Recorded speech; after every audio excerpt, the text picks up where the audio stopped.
성경 말씀 마가복음 3장 20절로 35절까지 말씀 교독해 올립니다.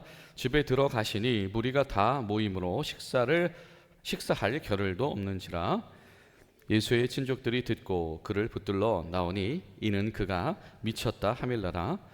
예루살렘에서 내려온 서기관들은 그가 바알세불이 집혔다 하며 또 귀신의 왕을 힘입어 귀신을 쫓아낸다 하니 예수께서 그들을 불러다가 비유로 말씀하시되 사탄이 어찌 사탄을 쫓아낼 수 있느냐. 또 만일 나라가 스스로 분쟁하면 그 나라가 설 수 없고 만일 집이 스스로 분쟁하면 그 집이 설 수 없고 만일 사탄이 자기를 거슬러 일어나 분쟁하면 설 수 없고 망하느니라. 사람이 먼저 강한 자를 결박하지 않고는 그 강한 자의 집에 들어가 세간을 강탈하지 못하리니 결박한 후에야 그 집을 강탈하리라. 내가 진실로 너에게 이르노니 사람의 모든 죄와 모든 모독하는 일을 사하심을 얻되 누구든지 성령을 모독하는 자는 영원히 사하심을 얻지 못하고 영원한 죄가 되느니라 하시니 이는 그들이 말하기를 더러운 귀신이 들렸다 함이로라. 그때에 예수의 어머니와 동생들이 와서 밖에 서서 사람을 보내어 예수를 부르니 우리가 예수를 둘러 앉았다가 여짜오되 보소서 당신의 어머니와 동생들과 누이들이 밖에서 찾나이다. 대답하시되 누가 내 어머니며 동생들이냐 하시고 둘러 앉은 자들을 보시며 이르시되 내 어머니와 내 동생들을 보라. 누구든지 하나님의 뜻대로 행하는 자가 내 형제요 자매요 어머니이니라. 아멘. 여러분, 오늘 하루도 우리 사랑하는 예수님 안에서 더 예수님을 사랑하시는 날, 또 예수님과 더 친밀히 동행하시는 복된 사순절 둘째 날 되시기를 주님의 이름으로 간절히 소망합니다. 예수님께서 더 바삐 더 많은 사람들에게 하나님 나라의 은혜를 나눠주고 계셨습니다. 은혜가 깊어지는 만큼 이 도전도 더 심해지기 시작을 했지요. 오늘 말씀 이렇게 시작합니다. 집에 들어가시니 무리가 다시 모였다. 지금 예수님 앞에 또 무리들이 모여들었습니다.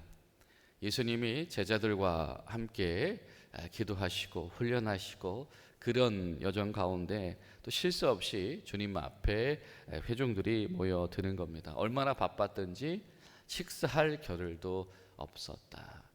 예수님이 이렇게 불철조야 하나님 나라를 증거하고 계셨습니다. 그랬는데 21절에 뭐라고 이야기하죠? 예수님의 친족들이 듣고 그를 붙들러 나왔다. 왜냐하면 소문이 났는데 예수님이 미쳤다는 소문이 그의 가족들의 귀에 들어갔다라고 하는 겁니다. 예수님의 제자들의 이름이 앞서서 어제 소개되었었죠. 그리고 예수님께서 그 제자들을 어떻게 바라보시는지 세세한 수식어들이 등장을 했었는데 그 예수님의 제자들과는 다르게 예수님의 친족들인데 아직 예수님과 마음을 같이 하지 못하는 이들의 이야기가 등장을 합니다. 그리고 그들이 이렇게 걱정스럽게 나서게 된 이유는 예수님에 대한 소문 때문이지요. 예수가 미쳤다라고 하는 소문, 그리고 어떻게 귀신 들렸다 혹은 귀신의 왕과 결탁했다라고 하는 이런 소문과 논쟁이 퍼지기 시작을 했기 때문입니다. 자신들의 시선을 가지고서는, 육신의 시선을 가지고서는, 세상살이의 시선을 가지고서는 때로는 하나님 나라를 이해할 수가 없습니다. 눈앞에 펼쳐진 기적과 이적을 맛본 사람들 중에서도 모든 사람이 다 예수님의 제자가 되는 것이 아니었던 것처럼 똑같은 시절을 지나가는 사람들이지만 모두가 다 그것을 하나님의 은혜 속에서 바라보는 것은 결코 아니다. 그들은 일반 회중들도 있었으며 종교 권위자들도 있었으며 그리고 육체적으로 가까운 예수님의 형제와 친족들도 마찬가지였다라고 하는 것이죠. 내가 스스로 나의 가치 판단만을 가지고서는 때로는 온전히 바라볼 수 없는 게 하나님이 하시는 일이더라라고 하는 겁니다. 여러분, 우리가 오늘 하루 기도할 것은 하나님의 은혜 가운데에서 나의 생각과 나의 판단이 앞서서 은혜를 놓치거나 왜곡하거나 오해하지 않을 수 있게 하시옵소서. 우리 그런 마음으로 나아가는 복된 하루 되시기를 간절히 소망합니다. 근데 21절에 보면 참 이런 표현이 등장했다라고 하는 게 의미심장합니다. 예수님의 이 친족들 혹은 친구들, 함께하는 사람들, 그러니까 그동안에 인간적으로 굉장히 친밀한 관계를 맺고 있었던 사람들이 붙들러 나왔다라고 하는 겁니다. 여러분, 보통 이 붙들러 나왔다라고 하는 표현은 예수님의 적대자들이 등장할 때 사용되어지는 동사이거든요. 그런데 예수님의 가까이 있는 사람들이 붙들러 나왔다, 저지하려고 했다라고 하는 겁니다. 내가 주님 편에 가까이 있다라고 생각하는 사람들이, 때로는 그렇게 착각하는 사람들이 어떻게 예수님의 일을 때로 회방 놓는 일이 될 수도 있더라라고 하는 것이죠. 미쳤다라고 하는 건 뭐냐면 이 정상적인 궤도를 벗어났다라고 하는 거죠. 이거 정상이 아니다, 바로 잡아야 된다. 예수님이 하나님의 은혜를 내려주고 계시는데 이게 잘못됐다, 바로 잡아야 된다, 이런 생각들을 하고 있었다라고 하는 겁니다. 더군다나 22절에 보니까 이런 표현이 등장을 해요. 서기관들은 서기관인데 어디서 온 서기관들? 예루살렘에서 나온 서기관들이 지방 가버나움까지 오게 되어진 겁니다. 그냥 서기관도 아니고 중앙에서 종교 권위자들이 와서 예수님의 행동을 지금 관찰하기 시작을 합니다. 뭔가 보고가 올라갔던 것 같아요. 지금 저가 가르치는 이 말씀이, 권위가 우리보다도 앞서간다. 그리고 그가 이 말씀을 가르치는 자보다 병 나은 자를 이 회당 가운데에 세워서 사람들에게 영향력을 미치고 있다. 아마 이런 여러 가지 보고들이 올라갔고, 귀신을 쫓는다, 병자를 고친다라고 하는 그 어떤 소문들이 심상치 않게 여겨졌던 것 같습니다. 그러니까 주변에 있는 사람들만 적대적인 행위를 하고 공개적으로 대적하는 것뿐만이 아니라 이제는 조직적으로 예수님을 향하여서 이 적대적인 어떤 관점들이 미치기 시작을 합니다. 자, 여러분, 예루살렘은 어떤 곳이죠? 예루살렘은 성전이 서 있는 곳입니다. 예루살렘의 입장이다라고 하는 것은 더 권위를 가질 수밖에 없지요. 여러분, 우리가 기억하는 것처럼 예수님 앞에서 가장 안타까운 도시 중에 하나였고, 예수님을 가장 대적한 도시 중에 하나였다라고 하는 것이 하나님의 성전이 서 있는 예루살렘이다라고 하는 그런 어떤 현실의 모순을 우리가 바라본다. 어쩌면 신앙인들이 많이 모여 있는 곳에, 때로는 교회 가운데에서 자신들이 신앙인 또 종교적인 행위를 하고 있다는 이유만으로 오히려 하나님을 주목하지 않는 일이 충분히 일어날 수 있다라고 하는 것이죠. 여러분, 우리가 이 사순절 기간 동안에 이 예루살렘이라고 하는 이름이 가져다주는 때는 오만과 신앙의 함정에 빠지지 않을 수 있게 되기를 간절히 소망합니다. 내가 교인이라고 해서, 내가 교회 다닌다라고 해서 나의 신앙이 괜찮은 것처럼 우리가 스스로 자만해서는 안 된다라고 하는 겁니다. 자, 이 예루살렘의 권위자들이 불붙인 논쟁이 무엇입니까? 바로 바알세불 논쟁입니다.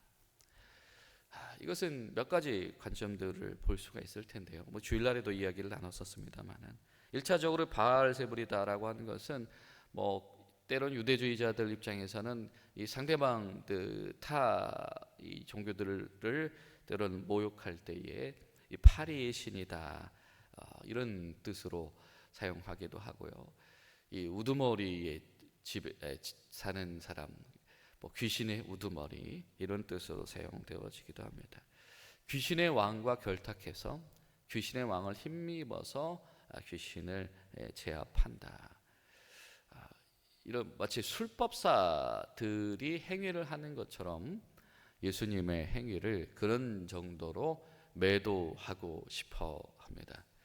왜냐하면 이 당대 고대의 어떤 이 회중들의 민심과 신념 가운데는 어떤 것이 있었냐면, 악은 악으로 이긴다, 또 귀신은 귀신으로 이긴다, 또 병은 병으로 이긴다, 이런 신념들이 있는 있었던 것이죠. 그런 차원에서 그냥 어떻게 보면 이 저작거리의 신념을 가지고 그냥 예수님의 사역을 평가절하하고 싶어하는 마음이 이 예루살렘 이 권위자들에게 있었습니다. 권위자들이라고 한다면 더 잘 알아야 할 텐데, 권위자들이라고 한다면 더 신중해야 되고 더 정확한 판단을 해야 될 텐데, 오히려 논란만 부추기고 가중시키고 있더라.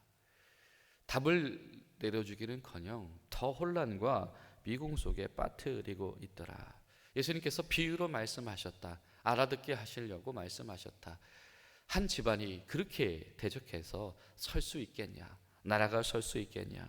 사단이 사단을 그렇게 분쟁하면 되어질 수 있겠냐? 그럴 수 없다라고 하는 것이죠. 그리고 예수님께서 28절에 이렇게 말씀합니다. 내가 진실로 너에게 이르노니 사람의 모든 죄와 모든 모독하는 일은 충분히 사하심의 은혜를 받을 수가 있다. 왜냐하면 의인은 없나니 하나도 없기 때문에 하나님의 용서하심이 없이는 우리가 설 수 없는 것입니다.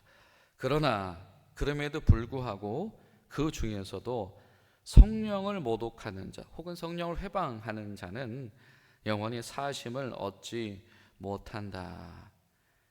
주님을 끝까지 대적하고 주님을 끝까지 방해하고 있기 때문이다라고 하는 겁니다. 자, 충격적인 사건이죠. 예루살렘에서 온 이 권위자들이 하나님의 성령을 회방하는 자다라고 하는 책망을 듣고 있다라고 하는 겁니다. 누구보다 더 여러분 사실 예루살렘이 권위자가 되기 위해서 많은 조건들이 필요했을 겁니다. 출신 배경도 필요했을 것이고 스스로의 노력도 필요했을 것이죠. 출신 배경이 잘 갖춰져 있다라고 하는 것은 그 선대에 있어서 단순히 혈통뿐만이 아니고 어쨌든 노력의 결과물이 있었을 것입니다. 노력의 산물이며 노력의 산물로 이 종교 지도자들이 되어져 있는 이들에게 예수님께서 말씀하시는 것이죠. 그렇게 노력의 산물로 세워져 있는 이 사람의 이 상아탑이 하나님을 회방하고 대적하는 일에 지금 사용되어지고 있다.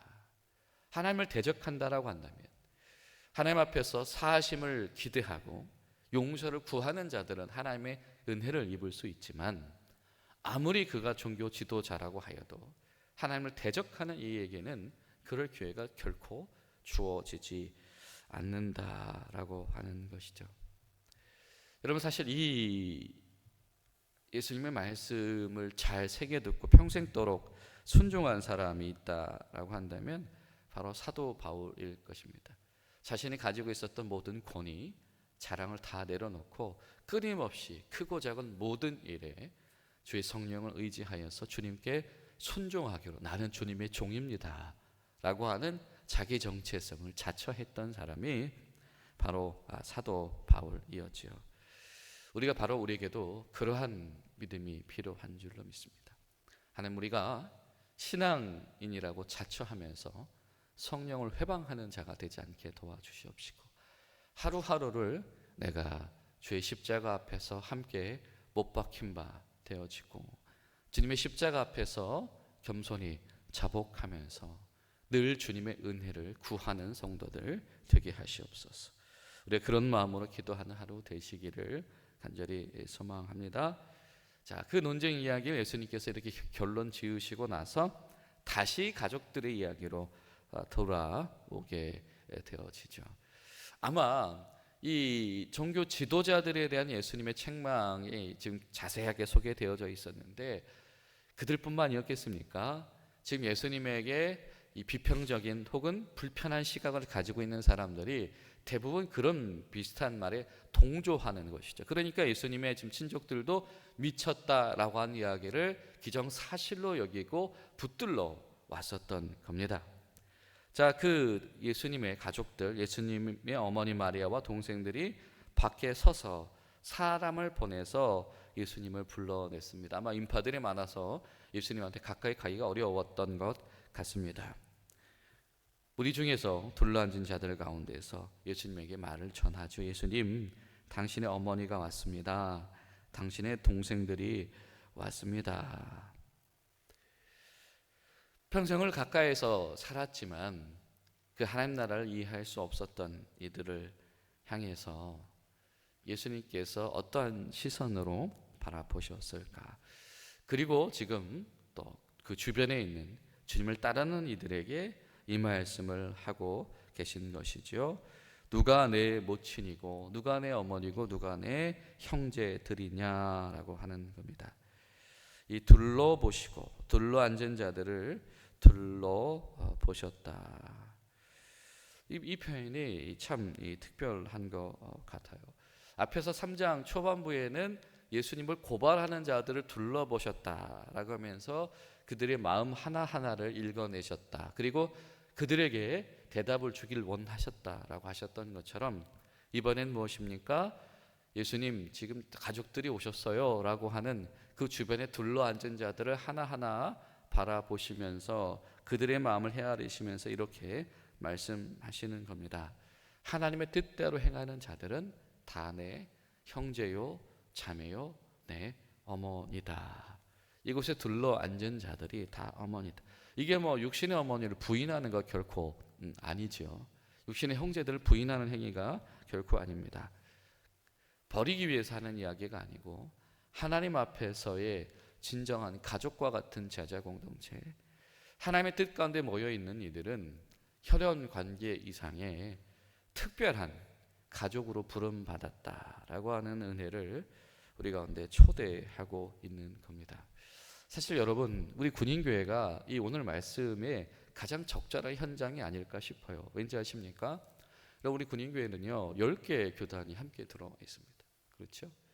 10개의 교단에서 파송되어진 군종 목사들이 들어와 있고, 또 성도들이 다양한 신앙의 배경을 가지고 있지만 한 교회 안에서 한 몸을 이루고 살아갑니다. 오직 예수 그리스도 하나님의 뜻 한가운데서 이들이 하나가 되는 것이죠. 여러분, 그런 일이 흔치 않습니다. 우리가 군인교회 문 밖을 나서면 이 교회와 교단들이 이렇게 하나로 모여지기가 결코 쉽지 않은데요. 여러분, 어쩌면 이것은 하나님께서 우리에게 주신 선물입니다. 한 뜻을 품은 이들이 형제가 될 수 있다. 다양한 배경을 가진 목회자들이, 다양한 배경을 가진 성도들이 오직 예수님 안에서 한 가족이 될 수 있다. 이것은 여러분 놀라운 신비입니다. 나아가서 오늘 하루 기도하실 때에 내가 하나님 안에서, 예수님 안에서, 믿음 안에서 한 형제요 자매요 부모와 자식 되어지는 이 놀라운 신앙 공동체의 감격과 신비를 마치 예수님의 제자 공동체처럼 경험하는 교회 되게 하시옵소서. 우리 그런 마음으로 함께 나아가는 복된 하루 되시기를 예수님의 이름으로 축복합니다. 기도하시겠습니다. 좋으신 하나님, 주님 감사합니다. 오늘도 우리가 주의 말씀의 은혜 가운데 섭니다. 주님, 우리가 신앙인을 자처하면서 주님의 뜻을 외면하거나 왜곡하지 않을 수 있도록 도와주시옵시고, 우리가 앞장서서 논란을 부추기는 이들, 소란을 만드는 이들이 아니라 주의 앞에서 늘 겸손하며 성령께 순종하는 종된 자들 되게 하시고, 또 특별히 우리 가운데서 오직 예수 그리스도 하나님 나라의 한 뜻 가운데서 모여진 가족으로서의 교회의 그 깊이와 사랑의 넓이가 커지는 교회 되어줄 수 있도록 도와주시옵소서. 예수님의 이름으로 기도하옵나이다. 아멘. 하늘의